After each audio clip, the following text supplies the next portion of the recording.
नमस्कार, अनादि टीवी देख रहे हैं आप और मैं हूं आपके साथ नसी शर्मा। और आज के इस कार्यक्रम में हम बात करने जा रहे हैं बारिश से जनजीवन जिस तरह से अस्त व्यस्त हो रहा है और आखिर किन किन जिलों में या किन किन प्रदेशों में बारिश ने तबाही मचाई हुई है। सबसे पहले छत्तीसगढ़ की बात करेंगे, जहां छत्तीसगढ़ के 4 जिलों में बारिश से जनजीवन प्रभावित हुआ है। आपदा प्रबंधन विभाग के अनुसार 26 और 27 अगस्त को सबसे अधिक बारिश दंतेवाड़ा जिले में दर्ज की गई। मुख्यमंत्री साइनी राहत शिविरों में ठहरे सभी लोगों को भोजन, चिकित्सा सुविधा और आवश्यक सामग्री समय पर उपलब्ध कराए जाने के निर्देश दिए। उन्होंने प्रशासन को बाढ़ से प्रभावित गांव तक तुरंत सहायता पहुंचाने और आपदा नियंत्रण कक्षों से स्थिति की निगरानी करने के आदेश दिए हैं। आपको बताते चलें कि प्रभावित लोगों के लिए 4 जिलों में कुल 43 राहत शिविर स्थापित किए गए हैं। सभी जिलों में एसडीआरएफ के द्वारा राहत बचाव कार्य भी किया जा रहा है। सुकमा नगर पालिका के कई वार्डों में भारी बारिश के बाद बाढ़ का कहर देखने को मिल रहा है। निचले इलाकों में पानी भरने से हालात गंभीर बने हुए हैं। 25 लोगों को नाव और रस्सी की मदद से सुरक्षित बाहर निकाला गया। वहीं मध्य प्रदेश में आज से फिर तेज बारिश का दौर शुरू होगा और मानसून ट्रफ की एक्टिविटी होने से खरगोन, खंडवा समेत 10 जिलों में भारी बारिश हो सकती है। मौसम विभाग के अनुसार खरगोन, खंडवा, बुरहानपुर, हरदा, नर्मदापुरम, बैतूल, छिंदवाड़ा, पांडुर्णा, शिवनी और बालाघाट में अगले 24 घंटे में 2.5 से 4.5 इंच तक पानी गिर सकता है। प्रदेश में 16 जून को मानसून ने आमद दी थी, तब से अब तक औसत 35.9 इंच बारिश दर्ज की जा चुकी है। तो मध्य प्रदेश और छत्तीसगढ़ दोनों ही प्रदेशों में बारिश से जनजीवन पूरी तरह से प्रभावित हो रहा है। छत्तीसगढ़ के कई ऐसे जिले रहे जहां पर बाढ़ की स्थिति निर्मित हो गई है। आप तस्वीरों में देख पा रहे होंगे, जो सड़कें हैं वो जलमग्न हो चुकी हैं, गांव जलमग्न हो गए हैं। नाव का यहां लोगों को अब सहारा लेना पड़ रहा है। हालांकि स्थानीय प्रशासन अलर्ट है, एक्टिव मोड पर है। एसडीआरएफ की टीमें उन क्षेत्रों में तैनात की गई हैं और राहत शिविर भी जो है वो लगाए गए हैं और राहत सामग्री भी उन इलाकों में, उन निचले स्तर के जो इलाके हैं, जो गांव हैं जहां पर इस तरह की स्थिति निर्मित हो रही है, वहां पर पहुंचाई जा रही है। आप देख पा रहे होंगे और तस्वीरों के माध्यम से किस तरह से अब लोगों को नाव का सहारा लेना पड़ रहा है। ये वो इलाके हैं जहां कुछ समय पहले तक घनी आबादी हुआ करती थी। लोग इन इलाकों में अपने घर बनाकर रहते थे, लेकिन बारिश के कारण ये इलाके जलमग्न हो चुके हैं, पूरी तरह से पानी में डूब गए हैं और अब नाव का लोगों को सहारा लेना पड़ रहा है। और इसी प्रकार का हाल मध्य प्रदेश में भी है। मध्य प्रदेश में भी मौसम विभाग ने भारी बारिश का अलर्ट जारी किया है। सबसे पहले हम रुक कर लेंगे आदिल की ओर। शिवनी से आदिल हमारे साथ में जुड़ गए हैं। आदिल, शिवनी में किस प्रकार की स्थिति बनी हुई है? मौसम विभाग का क्या पूर्वानुमान है मौसम को लेकर? देखिए, आज की जो औसत दैनिक वर्षा है सुबह तक जो भू अभिलेख कार्यालय से प्राप्त जानकारी अनुसार 75.4 mm दर्ज की गई है। कल दोपहर बाद यहाँ बारिश शुरू हुई थी, देर शाम तक चली थी। सिवनी जिले की अगर बात कर ली जाए तो इस वर्ष जो है पिछले वर्ष के मुकाबले बारिश काफी कम हुई है। जून से लेके अभी तक के अगर पूरी बारिश का जो आकलन किया जाए तो 835 mm की वर्षा दर्ज की गई है, जबकि पिछले साल जो है 1246 mm का अब तक की बारिश इन दिनों तक जो है वो बारिश की दर्ज की गई थी। मतलब पिछले वर्ष के मुकाबले में इस वर्ष जो है सिवनी जिले में बारिश काफी कम हुई है। जो सावन का मौसम था उस समय कुछ बारिश हुई थी, अच्छी तेज बारिश हुई थी, जो संजय सरोवर बांध के गेट खोले गए थे 1-2 बार, लेकिन इसके बाद से जो बारिश का जो दौर है यहाँ कम हो गया है, मध्यम बारिश हो रही है। हालांकि मौसम विभाग द्वारा जो अलर्ट जारी किया गया है अगले 24 घंटे को, उम्मीद जताई जा रही है कि अच्छी बारिश होगी। किसानों को बारिश की उम्मीद है, फसलों को बारिश की आवश्यकता है, पानी की आवश्यकता है, मक्का की फसल हो, धान की फसल हो। तो सिवनी जिले में पिछले वर्ष के मुकाबले में बारिश कम आती गई है इस बार। बिल्कुल, यानी कि इस उम्मीद बार उम्मीद जताई जा रही है कि जो मौसम विभाग का जो अनुमान है कि अगले 24 घंटे में, अगले कुछ दिनों में अच्छी बारिश होगी, तेज बारिश होगी। किसानों को बारिश की उम्मीद है। जो जलाशय हैं, जो नदी नाले हैं, ये जो बांध हैं, उनमें पानी का स्तर पिछले वर्ष के मुकाबले कम है।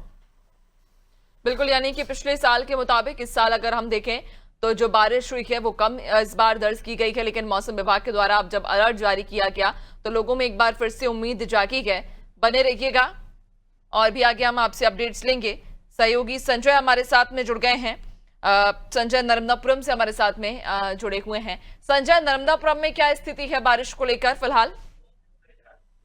जी नैन्सी, मैं बता दूं कि यहाँ पर जो है वो पिछले एक हफ्ते से बारिश यहाँ पर नहीं हुई है। ऐसे रिमझिम जो फुहार है वो अभी बीच में कल परसों में एक हल्की सी फुहार यहाँ पर आई थी। दूसरी तरफ मौसम विभाग की अगर हम बात करें तो मौसम विभाग के अंतर्गत जो है वो पिछले 3-4 दिनों से बारिश होने का अनुमान लगाया जा रहा है, लेकिन बारिश नहीं हो रही है।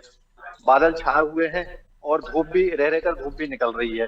दूसरी तरफ हम देखें कि मौसम के चलते यहाँ पर जो बीमारियों का भी है, बहुत ज्यादा मरीजों की संख्या अस्पताल में बढ़ गई है। बच्चे जो है वो उमस और गर्मी से परेशान है।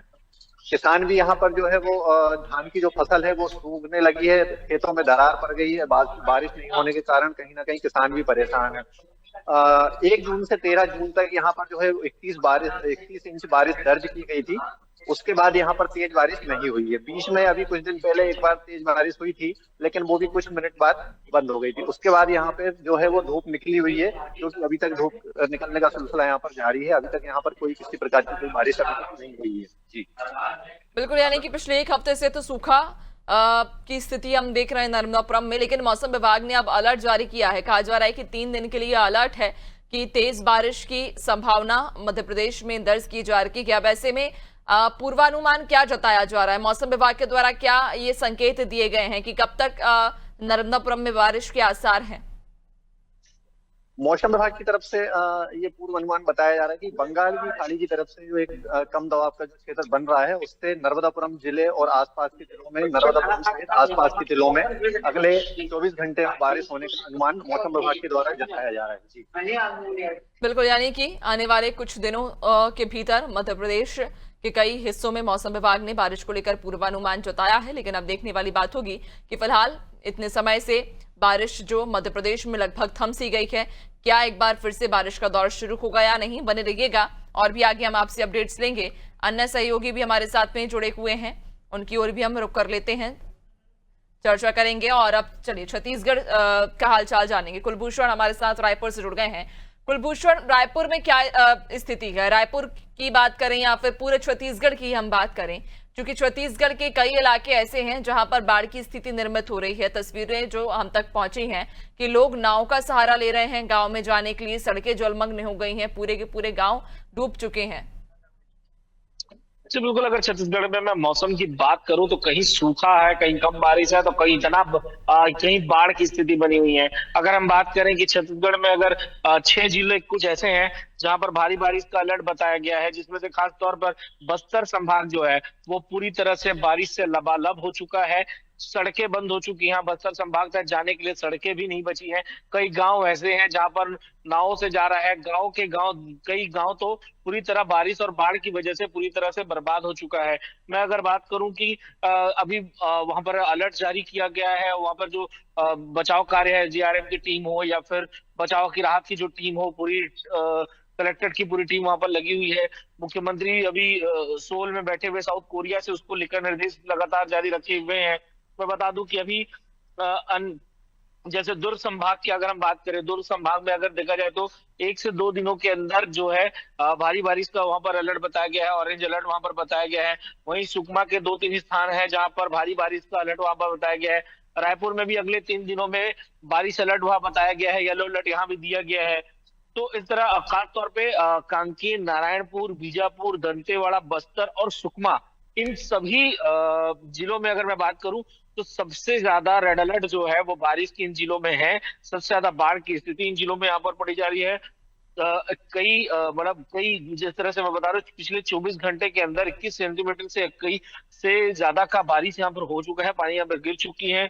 कई दंतेवाड़ा में भी 190 मिलीमीटर से ज्यादा की यहाँ पर बारिश हो चुकी है। जगदलपुर में बात करूं तो 78 मिलीमीटर की बारिश हो चुकी है। दुर्ग में भी और रायपुर में भी लगातार बारिश का जो दौर है वो लगातार जारी है। यानी कि छत्तीसगढ़ के दक्षिण के एरिया की अगर मैं बात करूं, दक्षिण छत्तीसगढ़ की, तो सबसे ज्यादा बारिश जो है दक्षिण छत्तीसगढ़ के क्षेत्रों में हो रही है।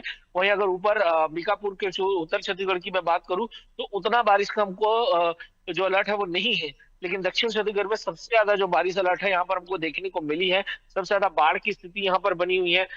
कुछ गांव में यहाँ पर जिनको यहाँ पर खाली कराया गया, बाढ़ की स्थिति को देखते हुए पहले ही गांवों को यहाँ पर कराया गया।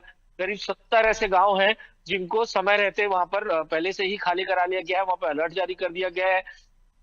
4 से 6 ऐसे गांव हैं जिनको वहां पर राहत केंद्र के तौर पर वहां पर बनाया गया है। करीब 2000 से भी ज्यादा लोगों को वहां पर राहत शिविर के तौर पर वहां पर रखा गया है।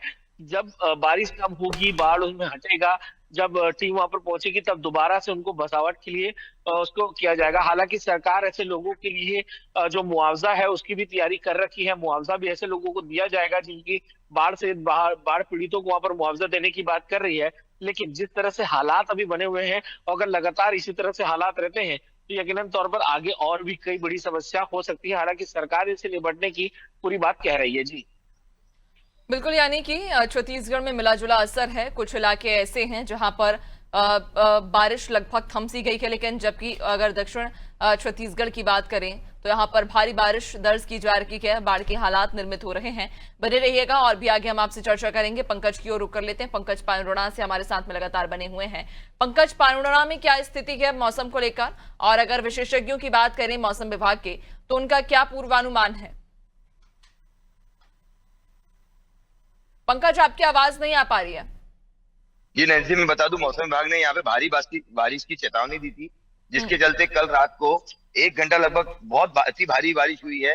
43 mm तक पानी गिरा है आधे घंटे के अंदर, जो कि एक अच्छी बारिश है किसानों के हिसाब से। वही मगर दूसरी ओर ये बारिश से कई जगह नुकसान भी हो रहा है। जैसे ग्रामीण क्षेत्र में नदी नाले में उफान पे है और पानी ट्यूबवेल में मिक्स हो रहा है, जिसके चलते पांडुरना के पठार गांव क्षेत्र में 68 लोग काफी बीमार है। स्वास्थ्य विभाग का अमला वहां पे लगा हुआ है। कलेक्टर ने वहां पे आदेश जारी किए है। स्वास्थ्य विभाग का अमला लगातार वहां पे 3 दिन से नजर बनाए हुए है, घर घर जाके लोगों की स्कैनिंग कर रहा है। ये सब बारिश के चलते उनको नुकसान हुआ है। जी नैन्सी, बिल्कुल, यानी कि पांडुरणा में कई इलाके ऐसे हैं जहां पर, या कई गांव ऐसे हैं जहां पर बारिश अब लोगों के लिए आफत लगभग बन गई है, क्योंकि नदी नाले का जल स्तर लगातार बढ़ने की वजह से जो पानी है वो अब निचले इलाकों तक पहुंचने लगा है। बने रहिएगा और भी आगे हम आपसे चर्चा करेंगे। और रोशन चौहान की ओर हम रुक कर लेते हैं। रोशन सुकमा से हमारे साथ में जुड़े हुए हैं और शायद उनसे हमारा संपर्क टूट गया है। एक बार फिर से संपर्क साधने की कोशिश करेंगे। ये जानकारी दीजिएगा। पंकज, आपसे ही जानना चाहूंगी, जिस तरह से आप कह रहे हैं कि जो कई इलाके ऐसे हैं जहां पर पानी लोगों के लिए मुसीबत बनता जा रहा है, नदी नाले उफान पर हैं, नदियां को जो जल स्तर है वो लगातार बढ़ता जा रहा है, तो राहत की यदि बात करें तो उन तक राहत कैसे पहुंचाई जा रही है? स्थानीय प्रशासन वहां का कितना एक्टिव है? जी मैं आपको ज्यादा जानकारी देना चाहूंगा। 3 दिन पूर्व यहाँ पे पठार गांव करके है, वहां पर नदी नाले उफान पे चल रहे थे, जिसके चलते गांव में ट्यूबवेल के पानी से कई कुछ खामियां नजर आ रही है। पानी में कुछ मिलावट हुई है गंदे पानी की, जिसके चलते वहां पे 68 लोग बीमार हो गए हैं, जिनको उल्टी, दस्त और तेज बुखार, बॉडी पेन, ये सब कुछ सिम्टम्स नजर आ रहे हैं। जिसके चलते कलेक्टर अजय शर्मा लगातार नजर बनाए हुए हैं, स्वास्थ्य अमले को लगाया हुआ है, घर घर जाकर स्कैनिंग की जा रही है, एक एक बंदे को पूछा जा रहा है, उनकी तबीयत का हालचाल लिया जा रहा है। ये बारिश के कारण ही हुआ है, जो कि वहां पे गांव में ये उल्टी, दस्त और बुखार का प्रकोप पहुंचा है। जी नैन्सी, बिल्कुल, यानी कि स्थानीय प्रशासन एक्टिव है, अलर्ट मोड पर है, लोगों तक राहत सामग्री पहुंचाई जा रही है। रेस्क्यू के लिए भी टीमें लगाई गई हैं जो कि उन इलाकों में पहुंचकर लोगों का समय पर रेस्क्यू कर रही हैं। बने रहिएगा और भी आपसे आगे चर्चा करेंगे। रोशन चौहान एक बार फिर हमारे साथ जुड़ गए हैं सुकमा से। रोशन, सुकमा में क्या हालात है बारिश को लेकर?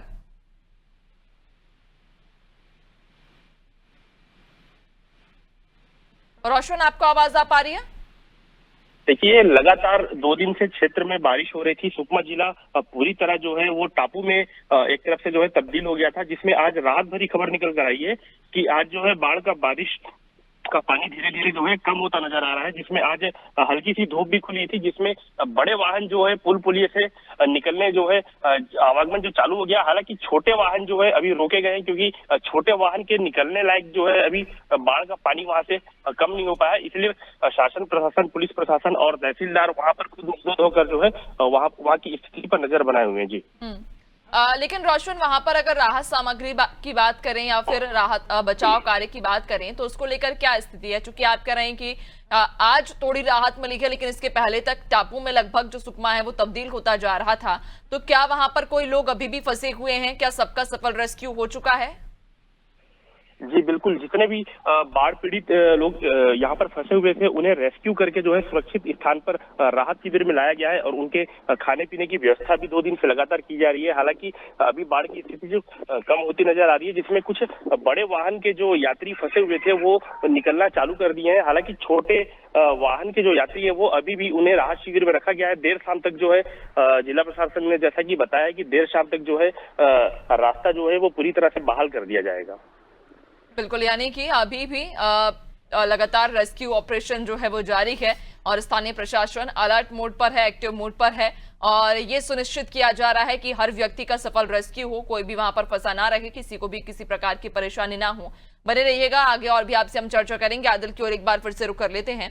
आदिल, चूंकि शिवनी में जिस तरह से आप बता रहे हैं कि हालात विपरीत हैं छत्तीसगढ़ से, छत्तीसगढ़ में जहां लगातार बारिश हो रही है, बाढ़ की स्थिति निर्मित हो रही है, शिवनी में पिछले 1 हफ्ते से बारिश नहीं हुई है। अब ऐसे में अगर किसानों की बात करें तो किसानों को क्या उम्मीद है, क्या और अगर ऐसे में चूंकि कहीं ना कहीं अगर बारिश कम होती है तो उनकी फसलों को भी नुकसान होगा? बारिश हो रही है, रुक रुक के हो रही है। जैसे कल दोपहर बाद अच्छी बारिश हुई थी, लेकिन सुबह से अभी दोपहर तक कोई बारिश नहीं हुई है। तो बारिश रुक रुक के होने की वजह से जो है, जितनी बारिश अभी तक हो जानी चाहिए तो उतनी नहीं हुई। बारिश की कमी है, किसानों को, फसलों को जो है पानी की आवश्यकता है। और जो बारिश रुक रुक के हो रही है उसकी वजह से क्या है कि जब बारिश होती है तो मौसम ठंडा हो जाता है और बारिश फिर जब रुकती है तो फिर उमस और गर्मी बढ़ जाती है। इससे बीमारियों का प्रकोप बढ़ रहा है। सर्दी, खांसी, बुखार, वायरल फीवर और उल्टी दस्त के मरीज जो है बड़ी संख्या में अस्पतालों तक पहुंच रहे हैं, डॉक्टरों के क्लिनिकों तक पहुंच रहे हैं। तो ये बारिश के लिहाज से जो है बारिश रुक रुक के हो रही है, मध्यम बारिश हो रही है, जितनी होनी चाहिए थी उतनी नहीं हो रही है। इससे जो है एक तो किसान परेशान है, पानी की आवश्यकता है फसलों को, और गर्मी की वजह से, उमस की वजह से बीमारियों का प्रकोप यहाँ बढ़ा हुआ है।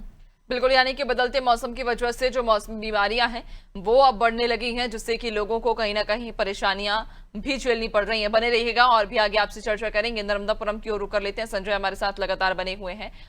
संजय, नर्मदापुरम की यदि बात करें तो मौसम विभाग का क्या कहना है कि जो उम्मीद थी या जितना कोटा था, क्या कोटे के अनुरूप बारिश नर्मदापुरम में दर्ज की गई है? जी बिल्कुल, मैं बता दूं कि 1 जून से 13 जुलाई तक यहाँ पर जो बारिश हुई है उसमें लगभग 60% कोटा पूरा हो गया था। उसके बाद जो रुक रुक कर कभी कभी जो तेज बारिश हुई है, अभी मौसम विभाग के अनुसार, मौसम विभाग का कहना यह है कि नर्मदापुरम जिले में जो बारिश हुई है वो 80% बारिश का कोटा पूरा हो चुका है और जो 20% बचा है वो भी पूरा होने की संभावना मौसम विभाग के द्वारा जताई जा रही है। क्योंकि मौसम विभाग ने अभी जो है वो कुछ 24 घंटों में मौसम विभाग के अनुमान लगाया गया है कि 24 घंटे में नर्मदापुरम में बारिश होने के आसार हैं। दूसरी तरफ अगर हम बात करें तो बारिश जो रुक रुक कर अभी बीच में जो हुई है उससे और गर्मी और उमस बहुत तेज बढ़ गई है, जिससे कि डॉक्टरों के पास मरीजों की लंबी कतार लगी हुई है, जिसमें बच्चों की जो संख्या है वो अधिक मात्रा में देखी जा रही है। मौसम विभाग ये पिछले 1 हफ्ते से बारिश नहीं होने के बाद भी मौसम विभाग लगातार ये अनुमान लगा रहा है कि नर्मदापुरम में तेज बारिश के आसार होंगे, लेकिन अभी तक यहाँ पर 1 हफ्ते से कोई बारिश के आसार नजर नहीं आए हैं और ना तो यहाँ पर कोई बारिश हुई है।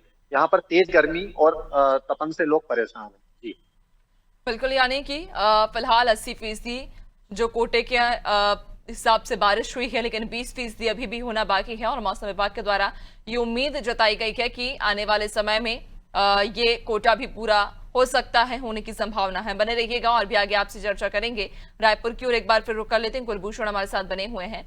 कुलभूषण, छत्तीसगढ़ में मध्य प्रदेश से हालात लगभग विपरीत नजर आ रहे हैं। मध्य प्रदेश में जहां कई इलाकों में रुक रुक कर बारिश है, जबकि कई जिले ऐसे हैं जहां पर पिछले 1 हफ्ते से बारिश दर्ज ही नहीं की गई है। अब ऐसे में छत्तीसगढ़ में बारिश विकराल रूप लेती जा रही है। जिस तरह से रोशन चौहान जानकारी दे रहे हैं कि कोरबा में भीषण बारिश हुई, जैसे कि कोरबा लगभग टापू में तब्दील होने वाला ही था। स्थानीय प्रशासन वहां का कितना एक्टिव है? अगर उनके राहत बचाव की बात करें या राहत सामग्री पहुंचाने की बात करें या उन लोगों को विस्थापित करने की बात करें, तो वहां के जो रैन बसेरे हैं या विस्थापन को लेकर क्या व्यवस्थाएं हैं? जी देखिए, पहले तो मैं बता दूं कि जो सीमावर्ती राज्य हैं वहां से पूरी तरह से संपर्क टूटा हुआ है। खास तौर पे मैं बता दूं कि जो महाराष्ट्र तेलंगाना की ओर से आने वाले जो रास्ते हैं वो पूरी तरह से टूट चुके हैं, वहां से रास्ते बंद हो गए। बारिश की वजह से जितने भी राष्ट्रीय राजमार्ग और राजमार्ग दोनों में ही जितने पुल बने हुए थे सभी को काफी नुकसान पहुंचा है। दक्षिण बस्तर में अगर बताऊं तो इंफ्रास्ट्रक्चर पूरी तरह से क्षतिग्रस्त हो चुका है।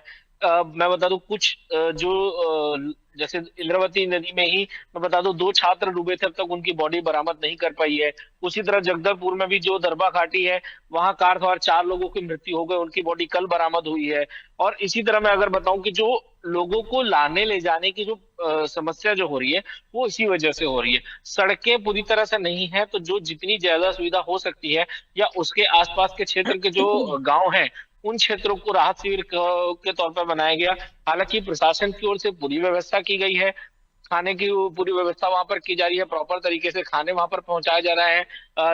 डॉक्टर्स वहां पे मौजूद हैं, वहां पर किसी प्रकार की चोट या कुछ भी होता है तो उसके लिए पूरी डॉक्टर्स की टीम वहां पर मौजूद है।